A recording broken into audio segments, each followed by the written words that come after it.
या जिल्ह्यातल्या जास्तीत जास्त आमच्या लाडक्या बहिणींना दरवर्षी 1 लाख रुपयांपेक्षा जास्त अशा प्रकारे आमच्या 1 कोटी बहिणींना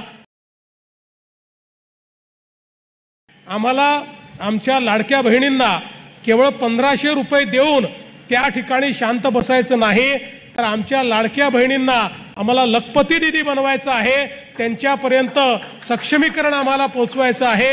त्या दृष्टीनं आपले हे सगळे प्रयत्न चाललेले आहेत आणि मला विश्वास आहे आम्ही ठरवलं होतं की आपल्याला 1 कोटी लाडक्या बहिणींना आपल्याला लखपती दीदी बनवायचं आहे।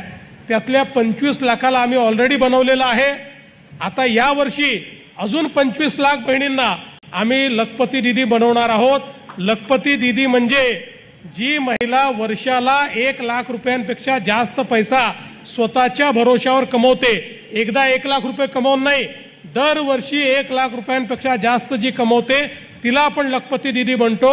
अशा प्रकारे आमच्या 1 कोटी बहिणींना आम्ही महाराष्ट्रामध्ये लखपती दीदी बनवणार आहोत आणि त्या संदर्भात वेगवेगळ्या जिल्ह्यांमध्ये कॉम्पिटिशन लागली आहे।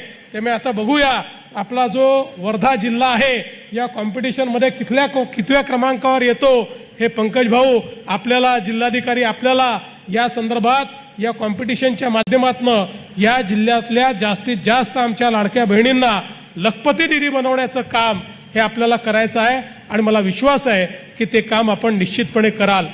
आज आपल्याला कल्पना आहे की वर्धा जिल्ह्याकरता आपला समृद्धी महामार्ग एक वरदान ठरलेला आहे आणि आता आपल्या महाराष्ट्रातला सगळ्यात मोठा लॉजिस्टिक पार्क हा देखील आपण या ठिकाणी तयार करतो आहोत, जेणेकरून मोठ्या प्रमाणात रोजगाराची देखील निर्मिती होईल आणि आपण जो मध्य भारत आहे त्या मध्य भारताचं लॉजिस्टिक केंद्र हे आपण नागपूर आणि वर्धेच्या या सगळ्या परिसरामध्ये तयार करतो आहोत, ज्याचा एक मोठा लाभ हा शेतकऱ्यांना देखील होणार आहे, हा इंडस्ट्रीला देखील होणार आहे आणि रोजगाराच्या माध्यमातून देखील आपल्याला हा लाभ मोठ्या प्रमाणात मिळणार आहे। आणि यासोबत शक्तीपीठ महामार्ग जो खऱ्या अर्थानं विदर्भ, मराठवाडा आणि पश्चिम महाराष्ट्र यांना जोडण्याचं काम करणार आहे आणि दक्षिणेच्या भागामध्ये आपल्याला व्यापाराच्या नवीन संधी उपलब्ध करून देणार आहे, त्याचीही सुरुवात आपल्या वर्धा जिल्ह्यातूनच आपण करतो आहोत। त्यामुळे लॉजिस्टिक्सच्या दृष्टीनं पुढच्या काळामध्ये वर्धा जिल्हा हा एक अत्यंत महत्त्वाचा जिल्हा असेल हे सांगताना मला अतिशय आनंद वाटतोय। आता मोठ्या प्रमाणात औद्योगिक गुंतवणूक देखील आपल्याकडे येते आणि त्यासोबत आपल्याला कल्पना आहे की या ठिकाणी अतिशय मोठा फ्लोटिंग सोलारचा प्रकल्प आपण करतोय।